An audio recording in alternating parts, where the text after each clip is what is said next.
Good morning. तो आज हम लोग देखेंगे टोटल एनर्जी इन एसएचएम, है ना। एसएचएम में टोटल एनर्जी के लिए एक्सप्रेशन निकालेंगे, ठीक है। Total energy in SHM, simple harmonic motion. इसके पहले उन्होंने वेलोसिटी, डिस्प्लेसमेंट एंड एक्सेलरेशन के लिए एक्सप्रेशन देखा था, ठीक है। तो हम लोग इसे कोई बॉडी जब ऑसिलेट करती है एसएचएम में, सिंपल हार्मोनिक मोशन में, तो इसके ऊपर एक रीस्टोरिंग फोर्स लगता है ना, जो बॉडी को हमेशा इक्विलिब्रियम पोजीशन में लाने की कोशिश करता है, ठीक है। कोई भी बॉडी जब एसएचएम एग्जीक्यूट करती है ना, मान लें कि कोई बॉडी है और वो सिंपल हार्मोनिक मोशन में ऑसिलेट कर रही है। मान लें इसका ये मीन पोजीशन है ओ और ये एक्सट्रीम पोजीशन है ए एंड बी, ठीक है। तो जब भी बॉडी ऑसिलेट करेगी, जैसे बॉडी जब इधर आएगी ओ से बी की ओर, तो मान लो इस पॉइंट पर आई बॉडी, ठीक है, बी पर। तो अब जब बी पर बॉडी आएगी तो इस पर रीस्टोरिंग फोर्स लगेगा अपोजिट डायरेक्शन में, जो बॉडी को ओ की तरफ लाने की कोशिश करेगा, ठीक है। इसकी टेंडेंसी होगी रीस्टोरिंग फोर्स की, रीस्टोरिंग फोर्स लगता है ना। जब भी बॉडी कोई एसएचएम एग्जीक्यूट कर रहा है तो उसके ऊपर एक रीस्टोरिंग फोर्स लगता है ना। जैसे कि मान लिया ये ओ है मीन पोजीशन, मीन पोजीशन के अबाउट कोई बॉडी ऑसिलेट कर रही है, तो ओ से बी की ओर जाएगी, बी से फिर ओ होते हुए ए की ओर, फिर ए से वापस बी की ओर आएगी, है ना। तो जब बॉडी मान लो कि ओ से आ रही है बी तक आएगी और बी पर जब आएगी तो अब इस पर एक रीस्टोरिंग फोर्स लगेगा, है ना, जो बॉडी को इक्विलिब्रियम पोजीशन, मीन पोजीशन ओ की ओर लाएगा, ठीक है। अब फिर बॉडी यहाँ ओ से ए की ओर जा रही है, ए पर जब बॉडी आ जाएगी तो फिर इस पर रीस्टोरिंग फोर्स लगेगा, जो कि बॉडी को वापस मीन पोजीशन की ओर लाने की कोशिश करेगा, है ना। यानी कहने का ये मतलब है कि कोई भी बॉडी जब ऑसिलेट करती है एसएचएम में, सिंपल हार्मोनिक मोशन में, तो इस पर रीस्टोरिंग फोर्स लगता है, जो बॉडी को इक्विलिब्रियम पोजीशन में लाने की कोशिश करता है ना। तो इस फोर्स के कारण पोटेंशियल एनर्जी होगी बॉडी में, है ना। Due to this restoring force potential energy होगी बॉडी को, और चूंकि बॉडी मोशन में है तो इसके कारण इसकी काइनेटिक एनर्जी भी होगी। और during the oscillation of the body, जब बॉडी ऑसिलेट कर रही है तो इसकी एनर्जी कंटिन्यूसली चेंज होगी, इनफैक्ट इंटरचेंज होगी, है ना। जो काइनेटिक एनर्जी है पोटेंशियल एनर्जी में बदलेगी, पोटेंशियल एनर्जी काइनेटिक एनर्जी में बदलेगी, इंटरचेंज होगा between kinetic and potential energy. लेकिन जो सम टोटल ऑफ एनर्जी है ना, यानी इसकी काइनेटिक एनर्जी होगी जब बॉडी एसएचएम एग्जीक्यूट कर रहा है, इसकी पोटेंशियल एनर्जी भी होगी, ठीक है, रिस्टोरिंग फोर्स के कारण। But sum of this kinetic and potential energy ये कांस्टेंट होगा, ठीक है। हालांकि जब एसएचएम एग्जीक्यूट कर रहा है बॉडी तो उसका जो काइनेटिक एनर्जी है वो कंटिन्यूसली चेंज होगा पोटेंशियल एनर्जी में, और पोटेंशियल एनर्जी भी उसी तरह काइनेटिक एनर्जी में। But sum total of kinetic and potential energy ये हमेशा कांस्टेंट होगा, ठीक है। सम टोटल ऑफ दिस हमेशा कांस्टेंट होगा, ठीक है। बल्कि एक कंडीशन क्या है उसमें कि फ्रिक्शन को अगर अपन नेग्लिजिबल मान लें तो, है ना। अब पोटेंशियल एनर्जी के लिए देखते हैं, है ना, पोटेंशियल एनर्जी, ठीक है। पोटेंशियल एनर्जी के लिए हम लोग एक्सप्रेशन निकालेंगे, है ना। Potential energy of the body executing SHM, है ना, ठीक है।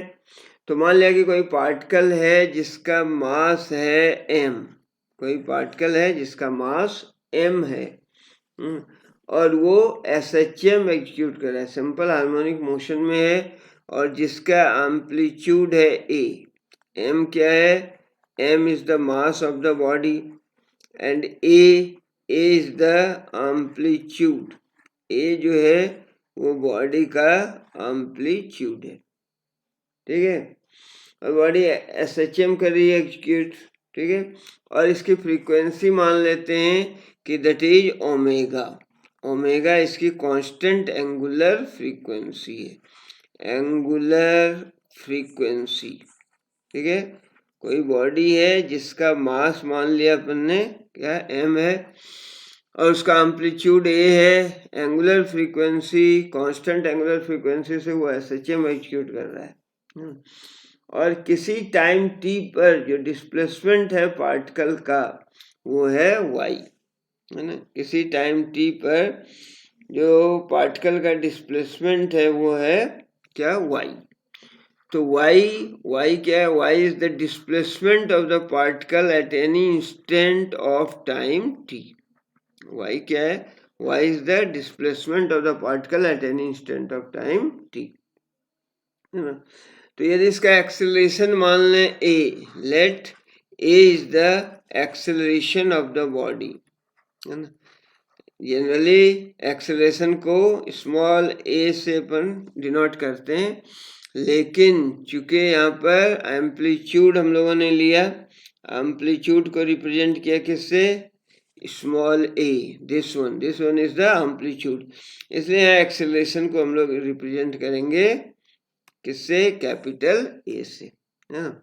और हम लोगों ने देखा है कि SHM में, फॉर SHM यदि सिंपल हार्मोनिक मोशन में कोई बॉडी है ना, किसी बॉडी का जो मोशन है वो SHM में सिंपल हार्मोनिक मोशन है, then acceleration A is equal to होता है minus omega square y, where is the acceleration, omega क्या है, angular frequency, and y is the displacement of the particle at any instant of time t, ठीक है। अब इस पर restoring force कितना लगेगा एट दैट इंस्टेंट, है ना। अगर रीस्टोरिंग फोर्स निकालेंगे हम लोग तो रीस्टोरिंग फोर्स कितना लगेगा, restoring force F is equal to ma होता है ना। तो रीस्टोरिंग फोर्स लगेगा F is equal to ma, यहाँ a हम लोगों ने एक्सेलरेशन को कैपिटल A से रिप्रेजेंट कर रहे हैं, एंड व्हाट इज ए देखा हम लोगों ने minus omega square y, minus को आगे रख दें तो ये हो गया माइनस m और a का वैल्यू रख दिया एक्सेलरेशन का ओमेगा स्क्वायर वाई, ठीक है। और इसको m ओमेगा स्क्वायर कांस्टेंट है, मास बॉडी का कांस्टेंट है और एंगुलर फ्रीक्वेंसी कांस्टेंट है, तो ये दोनों टर्म को हम लोग मान लेते हैं यदि k मान लें, है ना, तो इसको लिख सकते हैं माइनस ऑफ के वाई, वेयर के कांस्टेंट है और इस केस में इसका वैल्यू क्या है, के equal to m omega square, ठीक है। और ये कहलाता है फोर्स कांस्टेंट ऑफ SHM, के जो है ये कहलाता है force constant of SHM, simple harmonic motion का ये फोर्स कांस्टेंट है k, where k equal to m omega square, क्योंकि मास बॉडी का कांस्टेंट है और कांस्टेंट एंगुलर फ्रीक्वेंसी से वो ऑसिलेट कर रही है, इसलिए m एंड ओमेगा स्क्वायर दोनों कांस्टेंट है, तो दिस क्वांटिटी को मान लिया k, ठीक है। अब यदि पार्टिकल में डिस्प्लेसमेंट दिया जाए, वेरी स्मॉल डिस्प्लेसमेंट dy, अगर वेरी स्मॉल डिस्प्लेसमेंट dy दिया जाए पार्टिकल में, तो small amount of work done कितना होगा, dw is equal to f dot dy, है ना। ये हो जाएगा माइनस ऑफ f dy, क्यों कि फोर्स जो लग रहा है एक्चुअली ये डिस्प्लेसमेंट के अपोजिट डायरेक्शन में लगेगा, है ना। ये फोर्स है, रीस्टोरिंग फोर्स है ये, तो ये लगेगा उसके अपोजिट, डिस्प्लेसमेंट के अपोजिट डायरेक्शन में, इसलिए F और dy के बीच, फोर्स और डिस्प्लेसमेंट के बीच का जो एंगल है वो होगा 180, एंड cos 180 इज -1, ठीक है, इसलिए क्या हो गया -f/dy। And what is F का वैल्यू हम लोगों ने ऊपर देखा है। What is F is equal to -ky। F का ये वैल्यू रख देंगे, F is equal to -ky, तो ये माइनस था, F is equal to -ky/dy, ठीक है। ये क्या है, अगर पार्टिकल को वेरी स्मॉल डिस्प्लेसमेंट dy दिया जाए तो very small, that is small work done against the restoring force, ये हो जाएगा dw is equal to f.dy, और f और dy के बीच का एंगल 180 है, रीस्टोरिंग फोर्स डिस्प्लेसमेंट के अपोजिट लग रहा है, तो -f/dy, और f का वैल्यू कितना था -ky, ये रख दिया हम लोग। तो क्या हो गया, small amount of work done dw is equal to ky/dy, ये हो गया माइनस माइनस प्लस हो गया ky/dy, क्लियर। अब total work done for the displacement y क्या हो जाएगा, टोटल वर्क डन, ठीक है, total work done for the displacement y, तो इसको w से अगर रिप्रेजेंट करें तो w इक्वल टू व्हाट, इसको इंटीग्रेट कर देंगे, है ना, ky/dy, और डिस्प्लेसमेंट कितना y डिस्प्लेसमेंट 0 to y, अब इसको इंटीग्रेट कर देंगे, है ना, क्या होता है x to the power n का इंटीग्रल, ये हमने पढ़ा था, होता है x to the power n+1 upon n+1, ठीक है। तो ये कितना हो गया ky/dy, k constant, y to the power 1+1 2/2, तो ky²/2, और लिमिट है 0 to y, है ना। तो ये एक्चुअली जो एक्सप्रेशन है ये कितना आ गया, ये हो गया, ठीक है, तो ये एक्सप्रेशन आ जाएगा actually w is equal to half ky², w equal to half ky², limit का वैल्यू रख दिया 0 to y है, y का वैल्यू y रख दिया, तो क्या हो गया हाफ ky², और ये जो वर्क डन है एक्चुअली, ये जो वर्क डन है ये बराबर होगा potential energy of the particle, ठीक है, तो ये हो गई potential energy of the particle, है ना।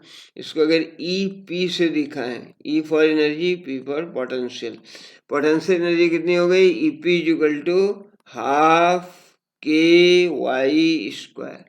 Half ky²। अब यहाँ अगर k का वैल्यू रख दो, k कितना था m⍵², और ये y², है ना, तो potential energy of the particle EP is equal to half m⍵²y², half m⍵²y², क्योंकि k का जो वैल्यू था ये हम लोगों ने पुट कर दिया m⍵², ठीक है, इसको मान लिया equation 1। Now kinetic energy of the particle, है ना, काइनेटिक एनर्जी कितनी होगी, ठीक है, क्योंकि पार्टिकल मोशन में है तो इसके कारण उसकी जो एनर्जी होगी दैट इज काइनेटिक एनर्जी के फॉर्म में, तो काइनेटिक एनर्जी कितनी होगी, है ना, काइनेटिक एनर्जी एक्चुअली, है ना, kinetic energy of the particle executing SHM, है ना। तो इसके लिए एक्सप्रेशन निकालना है अपने को, तो इसके लिए मान लें कि वेलोसिटी जो है पार्टिकल की v है, let v is the velocity of the particle, v क्या है, वेलोसिटी ऑफ द पार्टिकल है when it displacement is y, जब इसका डिस्प्लेसमेंट y है, at any instant of time displacement क्या है y है, देन उस टाइम में मान लिया इसकी वेलोसिटी v है। तो काइनेटिक एनर्जी कितना होता है basically, kinetic energy E for energy, K for kinetic, that is EK से रिप्रेजेंट करें तो काइनेटिक एनर्जी होता है half mv², kinetic energy is given by EK is equal to half mv², ठीक है। तो अब यहाँ वैल्यू रख दें हम लोग, तो क्या हो जाएगा, E K is equal to what, half m, और v का वैल्यू कितना था, v बराबर होता है omega root over a square minus y square, तो हो गया omega square a square minus y square. क्यों, since v is equal to, जो velocity of the particle executing SHM के लिए हम लोगों ने एक्सप्रेशन निकाला था एक्चुअली, वो था omega root over a square minus y square. ठीक है, velocity v equal to omega root over a square minus y square, यहाँ ए एम्पलीट्यूड है। क्लियर, तो ये वैल्यू रख दिया तो काइनेटिक एनर्जी हाफ है omega square a square minus y square. ठीक है, इसको मान लेते हैं इक्वेशन 2, है ना। देन टोटल एनर्जी कितनी हो जाएगी, total energy of the particle. ठीक है, क्या लिखना है, total energy, total energy what, sum total of kinetic and potential energy. तो टोटल एनर्जी के लिए एक्सप्रेशन आ जाएगा। ठीक है, टोटल एनर्जी को अगर ई से रिप्रेजेंट करें, total energy of the particle at displacement y, E बराबर व्हाट, तो ये हो जाएगा potential energy plus kinetic energy, और दोनों का यदि वैल्यू रख दें then it will imply E is equal to what, potential energy कितनी थी, पोटेंशियल एनर्जी थी half m omega square y square, half m omega square y square, और काइनेटिक एनर्जी है half m omega square a square minus y square. ठीक है, दोनों का value रख दें तो ये पोटेंशियल एनर्जी कितनी थी, half m omega square y square, है ना, plus kinetic energy half m omega square a square minus y square. Clear, अब दोनों को यदि सम कर दें, देखो half m omega square y square, यहाँ minus half m omega square y square cancel हो गया, बच गया half m omega square a square, half m, तो टोटल एनर्जी हो गई half m omega square a square. ये एक्सप्रेशन आ गया total energy of the particle executing SHM, half m omega square a square. ठीक है, और ओमेगा को डिफरेंटली लिख सकते हैं, ओमेगा इक्वल टू कितना होता है 2 पाई न्यू, है ना, फ्रीक्वेंसी के टर्म में, तो ये एक्सप्रेशन आ जाएगा। तो फाइनली अपने को जो एक्सप्रेशन आया इसको मान लें इक्वेशन 3, है ना, और ये हो गई टोटल एनर्जी के लिए एक्सप्रेशन। तो एम्पलीट्यूड देखो कांस्टेंट होता है, एम्पलीट्यूड क्या है, maximum displacement from mean position, तो ये कांस्टेंट टर्म है, ओमेगा ये कांस्टेंट है, मास कांस्टेंट है, दैट इज जो total energy of the particle है एग्जीक्यूटिंग एसएचएम वो कांस्टेंट होता है ना। एसएचएम यदि कोई पार्टिकल कर रहा है जिसका मास m है और एंगुलर वेलोसिटी उसकी ओमेगा है और a क्या है उसका एम्पलीट्यूड है, ये सारे कांस्टेंट होते हैं, तो जो टोटल एनर्जी है that is E K, potential plus kinetic energy E P plus E K, वो कांस्टेंट होता है ऑल द टाइम। ठीक है, और टोटल एनर्जी जो पार्टिकल का है ये डायरेक्टली प्रोपोर्शनल है स्क्वायर ऑफ एम्पलीट्यूड के, E is directly proportional to a square, जो मास कांस्टेंट है ओमेगा कांस्टेंट है, तो जो टोटल एनर्जी है actually directly proportional to amplitude square and square of frequency E is also directly proportional to omega square, और omega होता है 2 pi nu, तो न्यू स्क्वायर फ्रीक्वेंसी के स्क्वायर के भी प्रोपोर्शनल है, क्योंकि ओमेगा बराबर होता है 2 पाई न्यू, तो omega square is this, omega का वैल्यू रख देंगे तो क्या हो जाएगा 4 पाई स्क्वायर न्यू स्क्वायर, यानी टोटल एनर्जी जो है फ्रीक्वेंसी के स्क्वायर के डायरेक्टली प्रोपोर्शनल होता है और एम्पलीट्यूड के स्क्वायर के डायरेक्टली प्रोपोर्शनल होता है। ठीक है, और it is also directly proportional to mass, m के भी डायरेक्टली प्रोपोर्शनल है। ठीक है, यानी मास जितना ज्यादा होगा टोटल एनर्जी उतनी ही ज्यादा होगी। क्लियर, अब हम लोग देखते हैं लास्ट में एक्चुअली ये जो फैक्ट है इसको हम लोग ग्राफिकली रिप्रेजेंट कर सकते हैं। उसको क्या बोलेंगे? ग्राफिकल रिप्रेजेंटेशन, है ना। अगर ग्राफ देखें इसका टोटल एनर्जी के लिए क्या होगा, तो ये देखा हम लोगों ने, है ना। तो यदि ग्राफ बनाया यहाँ पे तो, है ना, ठीक है, तो ये एक एक्सेस ले लिया दिस, ठीक है, चलिए कलर, है ना, ये एक एक्सेस हो गया।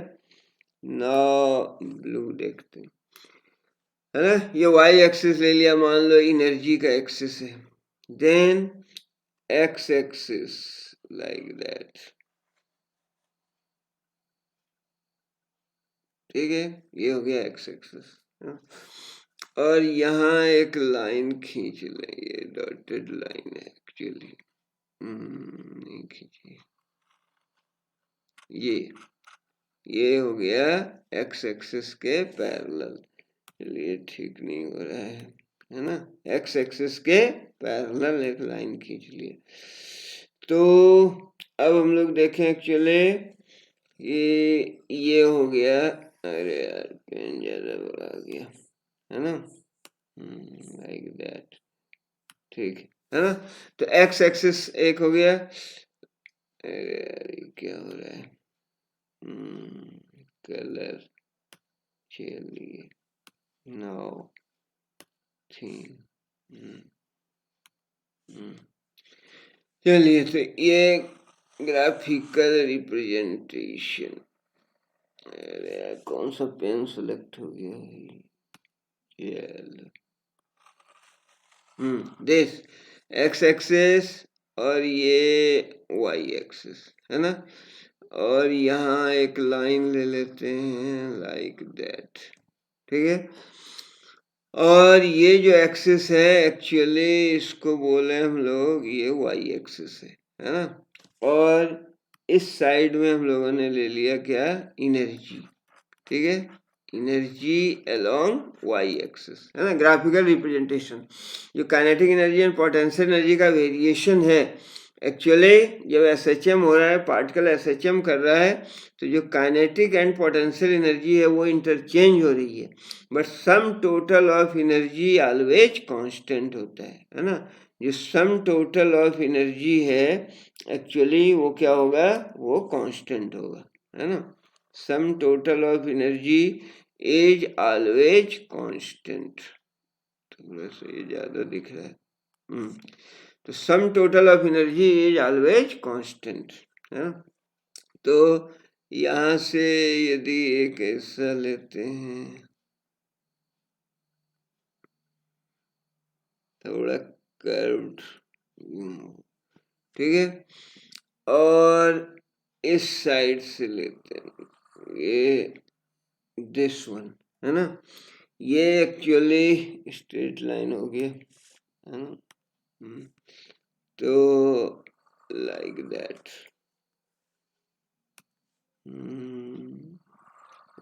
ड्राइंग डिफिकल्ट है, हाँ ये, एंड दिस,